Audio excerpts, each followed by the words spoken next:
முன்னாள் திமுக அமைச்சர் ஏவாவேலுக்கு எதிராக தமிழக அரசு பிறப்பித்த லுக் அவுட் நோட்டீஸுக்கு சென்னை உயர்நீதிமன்றம் இடைக்கால தடை விதித்திருந்தது. இந்த தடையை எதிர்த்து தமிழக அரசு உச்சநீதிமன்றத்தில் அவசர மேல்முறையீடு செய்துள்ளது. இந்த வழக்கை உடனடியாக அவசர வழக்காக நாளைக்கே விசாரிக்க வேண்டும் என்று அரசு தரப்பில் விடுக்கப்பட்ட கோரிக்கையை தலைமை நீதிபதி நிராகரித்தார். எனினும் மறுநாள் இந்த வழக்கை விசாரணைக்கு எடுத்துக் கொள்வது குறித்து பரிசீலிப்பதாகவும் அவர் கூறினார். நெடுஞ்சாலைத்துறை ஊழல் புகாரில்தான் இந்த நடவடிக்கை எடுக்கப்பட்டு வருகிறது. லஞ்ச ஒழிப்புத்துறை மூலம் ஏவாவேலுக்கு எதிராக தாவேக அரசு தீவிர நடவடிக்கை எடுத்து வரும் நிலையில் முதல்வர் விஜய் அரசு ஏவாவேலுவை மட்டும் இந்த அளவுக்கு தீவிரமாக குறிவைப்பது ஏன் என்ற கேள்வி பலருக்கும் எழலாம். இதற்கு பின்னணியில் ஒரு மிகப்பெரிய அரசியல் பிளாஷ்பேக் மற்றும் தனிப்பட்ட பகை இருப்பதாக அரசியல் வட்டாரங்களில் பரபரப்பாக பேசப்பட்டு வருகிறது. ஆதவ் அர்ஜுனா ஏவாவேலு மோதல் இதன் பின்னணியில் இருக்கும் முக்கிய புள்ளி தாவேகாவின் பொதுப்பணி மற்றும் விளையாட்டுத்துறை அமைச்சரான ஆதவ் அர்ஜுனா ஆவார். கடந்த 2021 முதல் 2024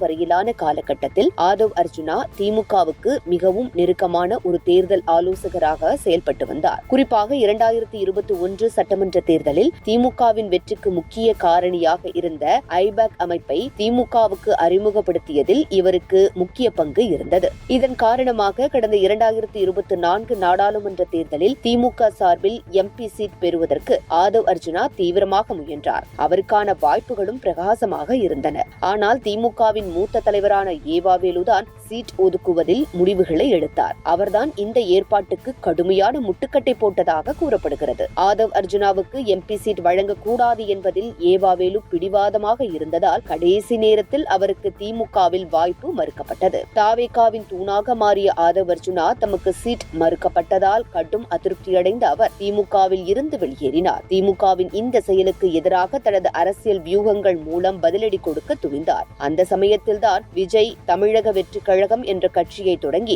2026 தேர்தல் களத்தில் இறங்க திட்டமிட்டார். திமுகவில் இருந்து வெளியேறிய ஆதவ் அர்ஜுனா தாவேகாவில் இணைந்து அந்த கட்சியின் தேர்தல் வியூகங்களை வகுக்கும் முதன்மை பொறுப்பை ஏற்றார். தாவேகாவின் அசுர வளர்ச்சிக்கும் 2026 சட்டமன்ற தேர்தலில் அந்த கட்சி பெற்ற பிரம்மாண்ட வெற்றிக்கும் ஆதவ் அர்ஜுனாவின் தேர்தல் கணக்குகளும் களப்பணிகளும் மிக முக்கிய காரணியாக அமைந்தன. இதன் மூலம் விஜய் அமைச்சரவையில் மிக முக்கியமான பொதுப்பணித்துறை அமைச்சராகவும் அவர் பொறுப்பேற்றார். தனக்கு திமுகவில் எம்பி சீட் கிடைக்காமல் தடுத்த ஏவாவேலுவை தாவேகாவின் அதிகார பலத்தை கொண்டு ஆதவ் அர்ஜுனா தற்போது குறிவைத்து வருவதாக அரசியல் விமர்சகர்கள் கருத்து கூறி வருகின்றனர்.